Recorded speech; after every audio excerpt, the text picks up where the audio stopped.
I've been trying to do it right. I've been living a lonely life. I've been sleeping here instead. I've been sleeping in my bed. Did you start? Sure. Oh, sorry, your mouth's full. I'm Wesley, I'm Neyla. and we're part of the Lumineers. There's 5 of us in total. It started as the 3 of us based out of Denver, me, Jeremiah, and Neyla right here. And then we expanded because basically there was more sounds on the record than we could make live. And we found some really, really talented guys in Stealth Olvang, who plays piano, and Ben Wahamaki, who plays bass. I belong with you, you belong with me, you're my sweetheart.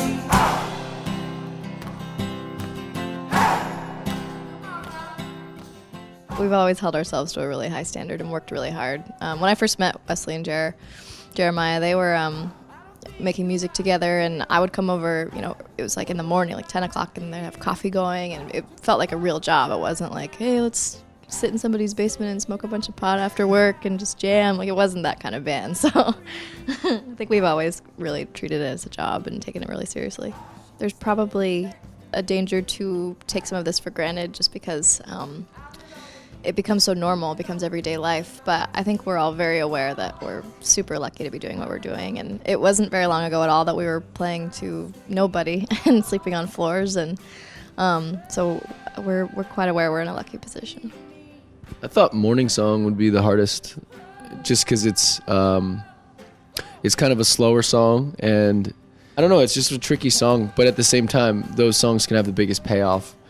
That song is for the person who is most into any band. It's because it means kind of the most to some of the players in the band, and it's for the people who are truly into a band and their whole catalog. Whereas if you like Ho Hey, probably everyone's heard that song. So it's kind of like the forgotten child in the background that it has awesome things to say, but no one really cares for most of the time. She'll lie and steal and cheat and beg you from her knees, make you think she needs it this time. She'll tear a hole in you. I think it's a continual process, because on the flip side of that, you can market your problems and you can, I don't know, sort of use them in a way that's not very honest in a different way. You know what I mean? So I think it's a fine line. You want to be vulnerable, but you don't want to brag about things. Or you don't want to, what's that line Dylan says? He's like, little boy lost. He takes himself so seriously. He's something about, he brags about his miseries or something. And it's like, I think that especially when I was writing as a young man, like at 21, I'm still young, but I just mean like 8 or 9 years ago, I was interested in the world taking me seriously, and by writing really heavy lyrics, I thought that would happen. And what I realized was like that was just as dishonest as saying other things. So It's nice to have a show where you have fans there, but a lot of times festivals, people aren't necessarily there to see you, so you're getting your music out to new people, and that's been a really cool experience sometimes when we go to those festivals and you see this huge sea of people that's have their hands up in the air clapping, and they may not necessarily have been fans before they came to that show. So last thing that impressed me, I didn't actually witness, but I heard Stealth, our piano player, took off his underwear without ripping or cutting his jeans or taking them off. Beyonce's halftime show at the Super Bowl is really impressive. She's amazing. She's like a serious performer. I was really impressed. That's good.